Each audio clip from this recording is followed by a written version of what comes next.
न वह्निर्दाहिका शक्तिर्व्यतिरिक्ता विभाव्यते केवलं ज्ञानसत्तायां प्रारंभोऽयं प्रवेशने।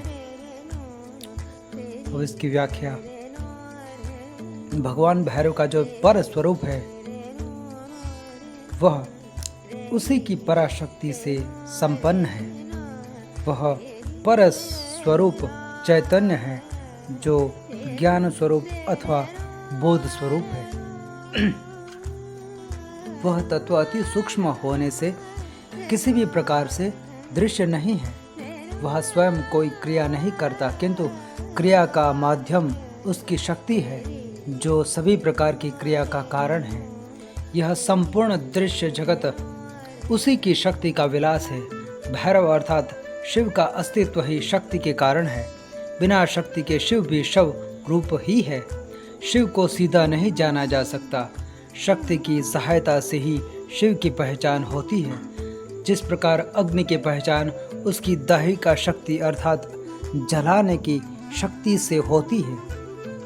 यदि उसमें जलाने की शक्ति ही नहीं है तो उसे अग्नि कैसे कहा जा सकता है।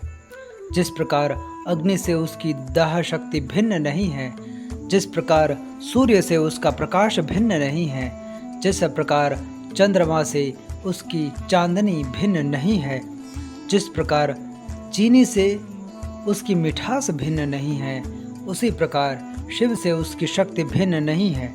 शिव के बिना अकेले शिव सृष्टि की रचना नहीं कर सकते तथा अकेली शक्ति भी बिना उस चेतन शिव के सृष्टि की रचना नहीं कर सकती। अतः यह शक्ति उसका उपकरण है जिसकी सहायता से वह सृष्टि रचना करते हैं। जिस प्रकार एक इंजीनियर बिना ईंट चूने पत्थर सीमेंट के भवन का निर्माण नहीं कर सकता, दोनों का ही होना आवश्यक है। इसी प्रकार शिव व शक्ति दोनों की उपस्थिति से ही सृष्टि रचना संभव है, किंतु इसमें मुख्य भूमिका शक्ति की ही है।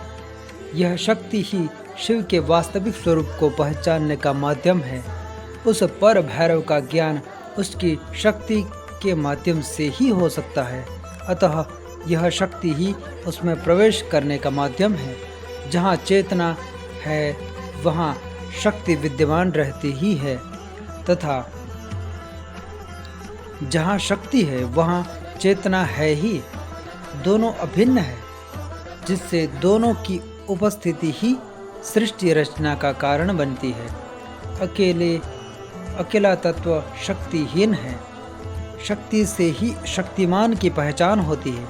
इसलिए अधिकांश साधक शक्ति की ही पूजा आराधना करते हैं। जिस प्रकार मनुष्य में चेतना विद्यमान है तभी तक वह अपनी शक्ति का प्रयोग कर सकता है, तथा चेतना के निकल जाने पर यह शरीर शक्तिहीन हो जाता है। आज विज्ञान केवल शक्ति पर ही अपना ध्यान केंद्रित किए हुए है तथा इस चेतन तत्व से अनभिज्ञ है, जिससे विज्ञान के अपेक्षित परिणाम नहीं आ रहे हैं। चेतन का ज्ञान ही अध्यात्म का विषय है।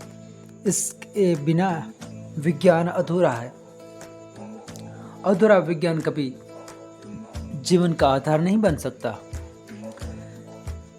यह सारी सृष्टि शक्ति का ही रूप है, किंतु इसको जानने वाला तथा इसका उपयोग करने वाला तो वह चेतन जीव ही है।